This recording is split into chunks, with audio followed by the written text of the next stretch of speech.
अखबार निकलता है उत्तरी भारत में, दैनिक जागरण, बहुत मशहूर, सबसे ज्यादा पाठक हैं उसके। उसमें एक लेख छपा था, दंगे क्यों होते हैं। बल्लाज मधोक, जो बुजुर्ग लोग हैं उनको जानते होंगे बल्लाज मधोक को, उन्होंने एक लेख लिखा था और कुरान मजीद की कुछ आयतें दी थी।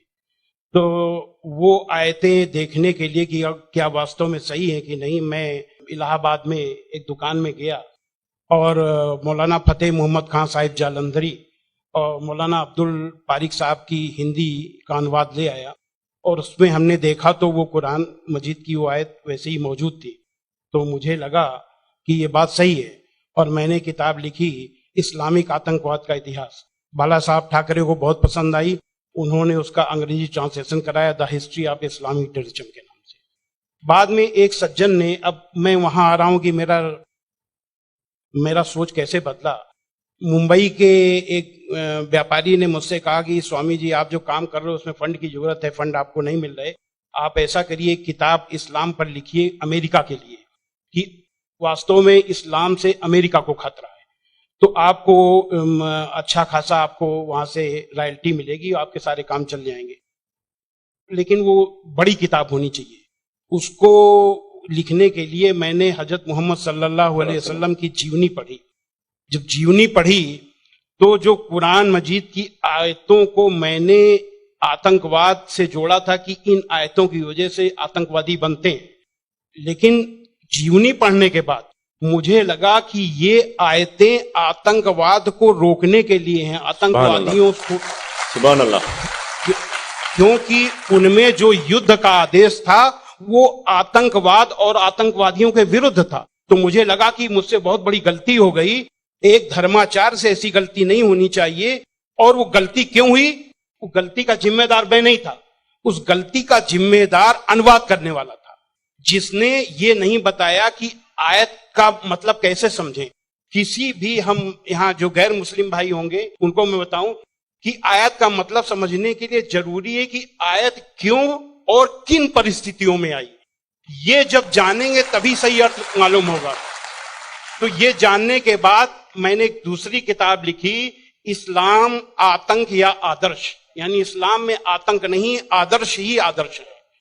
और इसका हम दूसरा उदाहरण और हम दे रहे हैं क्योंकि हमने एक दूसरी किताब भी लिखी है।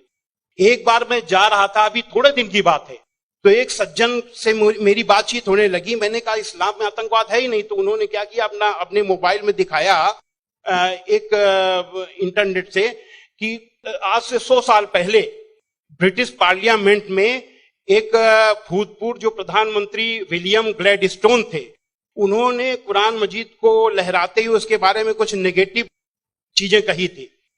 तो मुझे बिल्कुल अपनी बात याद आ गई कि जैसे मैंने गलत समझा वैसे विलियम ग्लैडस्टोन ने भी गलत समझा, और उसके जिम्मेदार वो नहीं, अनुवाद करने वाले थे, क्योंकि उन्होंने सही अनुवाद उसको सही ढंग से एक्सप्लेन क्यों नहीं किया।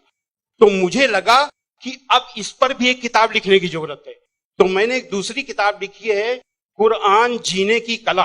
वो अंग्रेजी हिंदी में है, वो छप चुकी है जामिया नगर में, जो जमात इस्लामी के मरकज से छपी है। अंग्रेजी में इस्लाम एंड आर्ट ऑफ लिविंग के नाम से अंग्रेजी में भी छपेगी।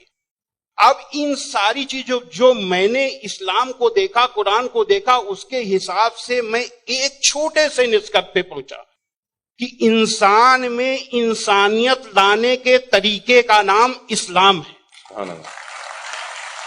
और ये जुमला नहीं है, ये जुमलेबाजी नहीं है कि मैं अपने तरफ से मैंने कोई एक मुहावरा कह दिया, एक जुमला फेंक दिया। ये बात दलील के साथ मैं बताऊंगा, और मैंने दलील के साथ देखा है। ये इंसानियत के दुश्मन है, काम, क्रोध, मद, लोभ, मोह, ये दुश्मन है। और कुरान मजीद में इन सब के लिए बहुत ही बड़ी बुराई बताया गया है और रोक लगाई गई है। पहले एक चीज हम काम को ले लेते हैं।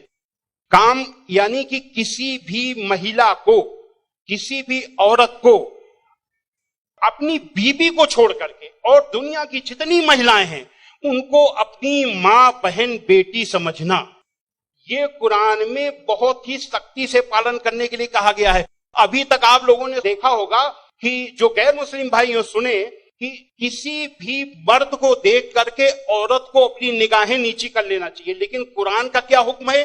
कुरान के सूरा 24 आयत नंबर 30 में है, ऐ मोहम्मद मोमिनों से कह दो कि वे अपनी गैर जो भी महिलाएं हैं जो उनको देख करके अपनी निगाहें नीची रखा करें और अपनी शर्मगाहों की हिफाजत करें। यानी जब सुभान अल्लाह, मर्द जब अपनी पत्नी के सिवा किसी को देखे तो आंख न मिलाए उससे, अपनी निगाहें नीची कर ले और मर्यादा में रहे।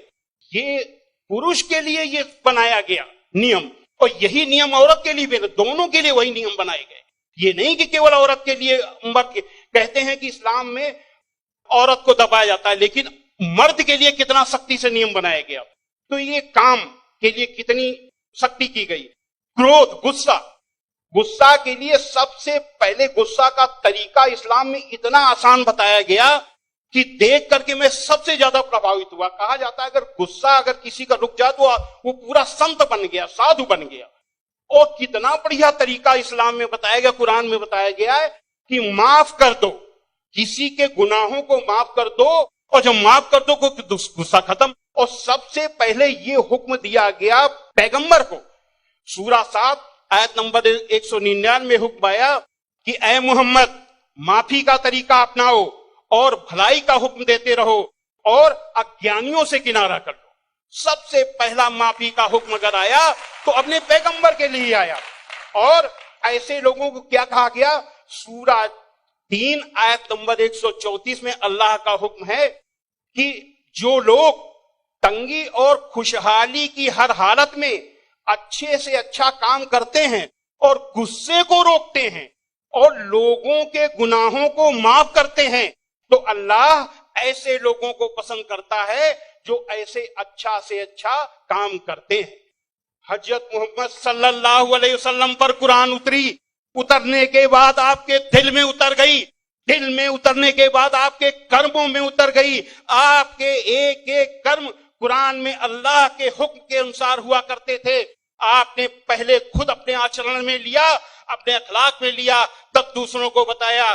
फतेह मक्का के दिन वो अबू सुफियान जो आपके खिलाफ मक्का की एक एक लड़ाई में आपका के खिलाफ नेतृत्व करते थे, जब वो सामने पड़े फतेह मक्का के दिन, तो हजरत मोहम्मद सल्लल्लाहु अलैहि वसल्लम ने कहा कि आज अबू सुफियान को माफी, और जो अबू सुफियान के घर में दाखिल हो जाए उसे भी माफी।